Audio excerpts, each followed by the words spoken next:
Mga mommies, try nyo itong creamy pasta shrimp na aking lulutuin. Isa to sa pinakamadaling recipe na aking gagawin ngayon. Yan. Anak ko, let's go na darling. Wala, di nakaayos ng buhok. Guys, ulit na! Dito na kayo ulit! Napapanood nyo na ulit kami! Ganda talaga. First time ko na lutuin to, pero Ano? start na tayo. Start! So first, butter. Yeah. So meron na akong binanatan na hipon dito. Pero hindi na siya, parang igigisa ko lang siya para mapainit, pero hindi ko siya patatagalin. Kasi galing siya sa fridge.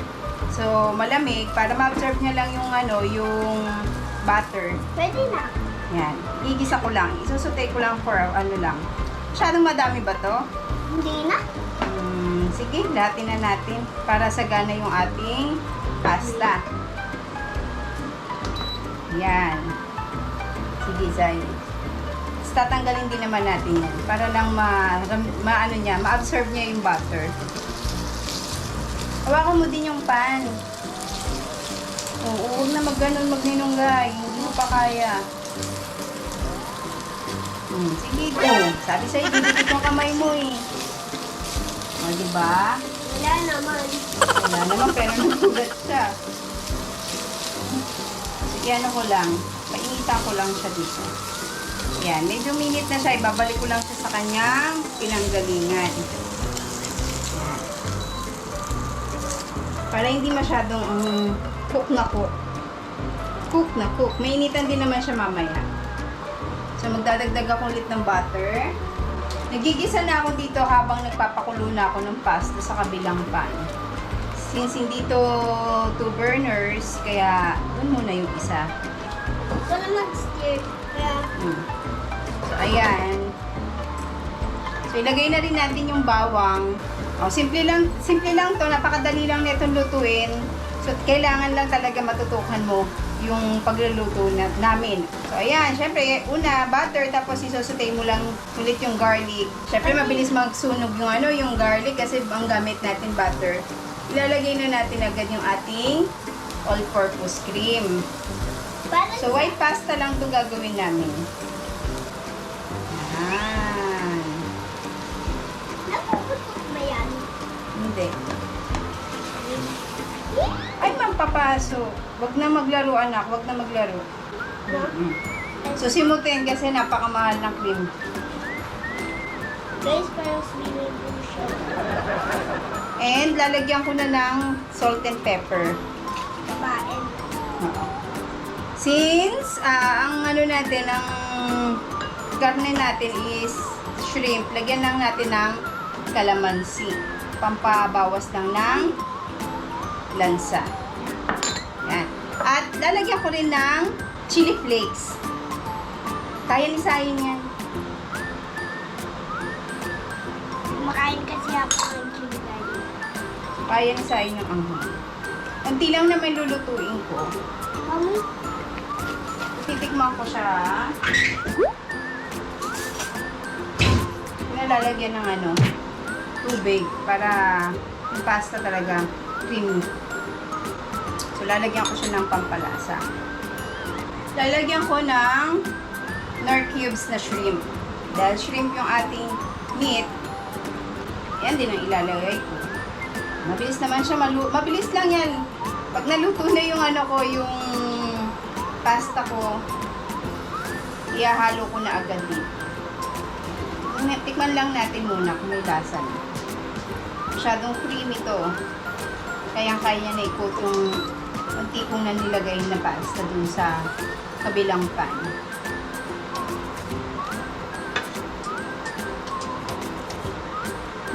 Sarap na.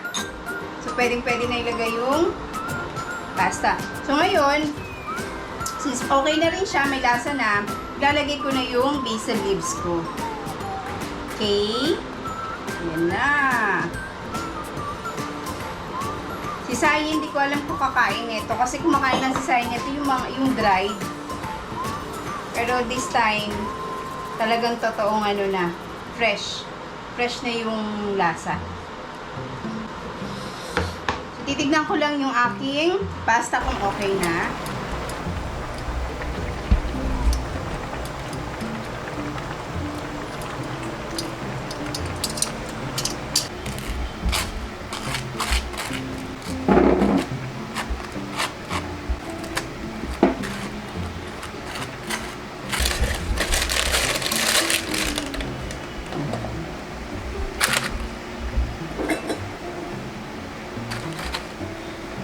Eto, sabaw to nung pinakuluan ng pasta. So, since may lasa din to, kailangan din natin siyang lagyan. Yan. So, sige, mix mo na anak. And, careful. Hawakan mo ha. Hanguin ko lang yung pasta. Ay, sa ako na mag-share mo na kasi may gagawa sa natin yun. May ako. Kailangan, hanguin mo lang yan. So, since kumukulo na siya, yan, ilalagay ko na yung shrimp na niluto natin. Oh, ang dami namang shrimp. Yan.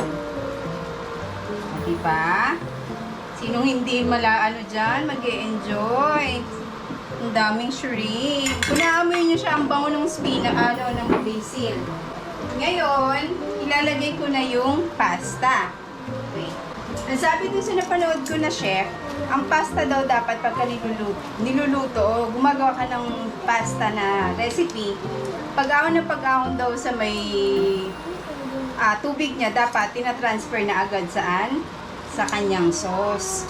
Kasi habang nandun pa daw yung lasa ng starch niya, na moist pa, nagsishare siya dun sa flavor ng sauce mo. So, ayan, kakaahon na ko lang yan sa kanyang tubig sa pinagpakuluan. Oh, yung sarap Ay, naman. nababango ako, guys. Ang bango, pero hindi ka naman nandirito sa harapan ko. Diba? Gusto nyo ba? Lahatin ko na yung pasta, no? Diba? Panalo to. Tapos, nagpaano na ako, nagpainit na ako ng bread. Ayun na yung side dish namin. So, pwede na ito pang dinner. Dali lang, di ba? Kayang-kaya nyo gawin to. Perfectong dish na to sa mga nagmamadali na gusto yung pasta. Kung may kinakain ka man sa labas nito na mahal, kayang-kaya mo gawin to. So, magkano lang tong putahin na to, hindi ka abot ng 500. Okay na siya. I-plating na natin, ha?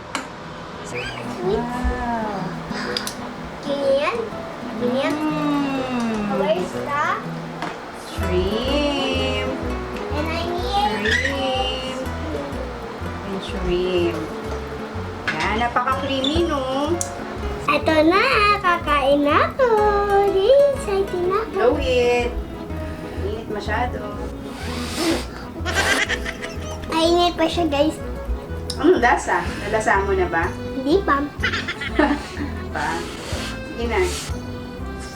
Cut. Sarap na, guys. Taste ko na yung bread. Wow. Subscribe to our channel, The Busay Kitchen. Click the bell. Bye. God bless everyone. God bless.